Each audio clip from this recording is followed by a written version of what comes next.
Welcome.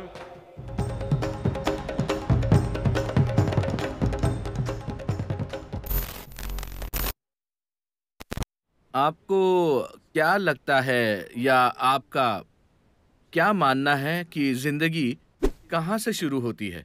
क्या ये गर्भ से शुरू होती है या जब आप जन्म लेते हैं या कब आत्मा शरीर में प्रवेश करती है?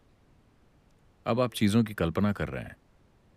वैसे मैंने कई लोगों से सुना है जो कुछ भी मुझे पता है, या आप इसे मेरी कंडीशनिंग कह सकते फिलहाल हैं। मैं आपके अपने और यहाँ बैठे लोगों के बारे में बात कर रहा हूँ। अब आप आत्मा नाम के किसी और आदमी को बीच में ला जी। रहे हैं। चलिए जीवन शब्द का प्रयोग करते हैं, क्योंकि आत्मा शब्द कुछ ज्यादा ही दूषित है। आप जानते हैं कि लोग सोलमेट्स ढूंढ रहे हैं। ये बिल्कुल साफ है, ये बिल्कुल सीधी बात है कि आपके शरीर को साथी की जरूरत है। आपके दिमाग को साथी की जरूरत पड़ सकती है, लेकिन आत्मा अगर वो पूर्ण है तो पक्की बात है कि उसे साथी की जरूरत नहीं होगी, है ना? तो चलिए इसे जीवन कहते हैं। ठीक है। इस शब्द के बुरे उपयोग कम हुए हैं। जीवन शरीर के साथ ऐसे ही नहीं जुड़ता, ये एक प्रक्रिया की तरह होता है। जब भी कोई औरत या मां गर्भ धारण करती है, दो छोटे छोटे सेल एक दूसरे से जुड़ते हैं, फिर उनसे एक मांस का गोला बनता है। इस मांस के गोले को जीवन बनने के लिए, गर्भ धारण करने के लिए लगभग 40 से 48 दिनों के बीच इसमें जीवन की प्रक्रिया प्रवेश करती है। मुझे नहीं पता कि मेडिकल ओपिनियन क्या है। क्या यहाँ कोई डॉक्टर्स हैं? Okay. Okay. All right. मैं ये अपने निजी अनुभव से कह रहा हूँ। 40 से 48 दिनों के बीच वो समय है जब आप प्रवेश करते हैं। There are some lives which enter later. कुछ ऐसे जीवन भी होते हैं जो बाद में प्रवेश करते हैं। मान लीजिए ये ऐसी चीज है जिसे एक औरत या माँ महसूस कर सकती है अगर हम उन्हें थोड़ी ट्रेनिंग दें।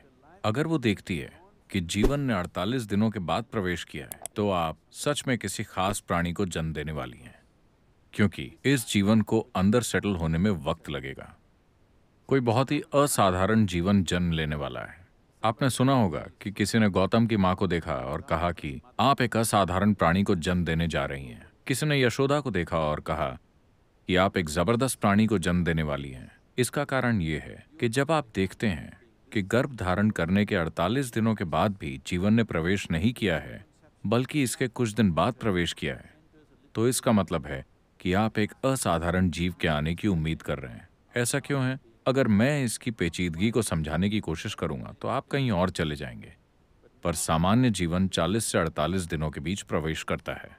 अब इसके बाद अगर किसी कारण से, आखिरकार गर्भ वो फैक्ट्री है जहां इस शरीर का निर्माण होता है, किसी कारण अगर शरीर वैसा नहीं बन पाता कि वो उपयुक्त हो इस जीवन के लिए या किसी भी जीवन के लिए, तो जीवन डिलीवरी से पहले ही उसे छोड़ने का फैसला कर लेता है। तो ये शिशु मरा हुआ पैदा होता है, या कभी कभी किसी भी मजबूरी की वजह से एक माँ अपने बच्चे को गिराने का फैसला करती है, तो वो एक अलग बात है। लेकिन इस प्रक्रिया में इस जीवन का उस शरीर के साथ जुड़ाव असल में लगभग 84 से 90 दिनों के बीच होता है। तभी जीवन पूरी तरह से जुड़ता है। तब तक ये उसे परख रहा होता है, वो देख रहा होता है कि ये अनुकूल है या नहीं, ये गर्भ सही जगह है या नहीं। ये जागरूकता के साथ नहीं होता, ये अचेतना में बस प्रवृत्तियों के अनुसार वो देखता है कि गर्भ उससे मेल खाती है या नहीं। इसके लिए सही शब्द होगा, पारंपरिक तौर पर हम इसे वासना कहते हैं। आप एक ऐसा शरीर ढूंढते हैं जो आपकी वासनाओं से मेल खाए। तो हालांकि ये अभी आधा जुड़ चुका है, पर फिर भी 90 दिन से पहले वो छोड़कर जा सकता है। 84 से 90 दिनों के बीच जीवन पूरी तरह से जुड़ जाता है। उसके बाद से वो सचमुच एक बच्चा बन जाता है, वो सचमुच एक जीवन बन जाता है।